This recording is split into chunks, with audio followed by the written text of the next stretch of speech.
dần tiếng chor tha alo en chang hiang ngày lai zual chuang e đi bơi te em chân nghe ca tua răng lên lên hi tua dâu reng hiang ka in ring si lâu cả ngày em chê cả đi ngày lung rung ít lâu xuyên nông rong anh đã em mày em ngăn tiếng tur hiam mô lâu tuần chê và nó đuôi chua ra ra tan rong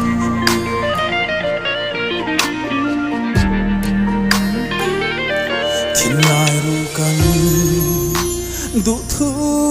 sam trang hiền cả xe răng truyền che xin đi bơi tê ruk tê bịa thứ mình hằn giống khá nghĩ thấy rèn hiền cầm môi về xí lâu cả ngày em chê cả đi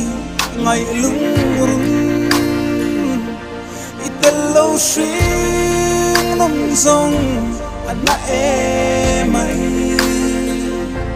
em ngâm tiếng tur hiam mô cả lâu tuần chê và nó đuôi chua ra ra tan rong